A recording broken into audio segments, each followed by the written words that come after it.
कहानी की शुरुआत दो लड़कियों से होती है जो आधी रात को अपने पिता की कब्र पर जाती हैं। वे अपने साथ एक अजीब और रहस्यमय गुड़िया लेकर जाती हैं, जिसे पहले से तैयार किया गया था। जैसे ही वे कुछ रहस्यमयी मंत्र पढ़ती हैं, गुड़िया अचानक 180 डिग्री घूमकर कैला, मुख्य किरदार, की ओर देखती है। उसी समय कब्रिस्तान का चौकीदार आ जाता है। डर के मारे दोनों जल्दी से वह गुड़िया लेकर वहां से भाग जाती हैं। लेकिन जब वे गाड़ी में बैठकर बातचीत कर रही होती हैं, तब उन्हें नहीं पता होता कि रियर व्यू मिरर में एक भूतिया आकृति नजर आ रही है।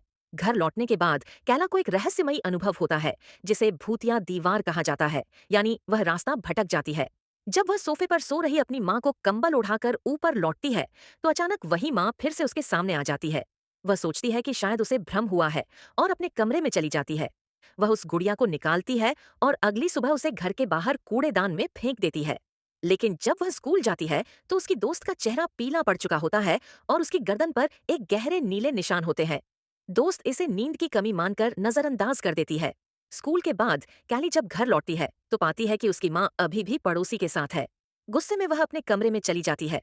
वहां उसे पता चलता है कि जो गुड़िया उसने फेंकी थी, वह फिर से उसके कमरे में लौट आई है। ये देख कैली डर जाती है और दोबारा उसे कूड़ेदान में फेंक देती है। जैसे ही वह गुड़िया को फेंकती है, आसमान में बिजली चमकती है और रात को मूसलाधार बारिश के साथ भूत फिर से प्रकट होता है।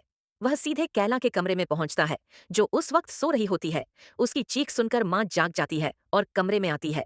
वह देखती है कि कैला दीवार की ओर मुंह करके कुछ बड़बड़ा रही है। माँ के लगातार पुकारने पर कैला होश में आती है। इसके बाद से कैला में अजीब बदलाव आने लगते हैं। उसके शरीर पर अपने आप चोट के निशान बनने लगते हैं और उसके कानों में किसी की आत्महत्या करने की आवाजें गूंजने लगती हैं। उसे एहसास होता है कि वह आत्मा हमेशा से उसके आसपास थी, जो दरअसल उनके स्कूल की एक महिला शिक्षक थी। जब वह स्कूल जाती है, तो देखती है कि उसकी दोस्त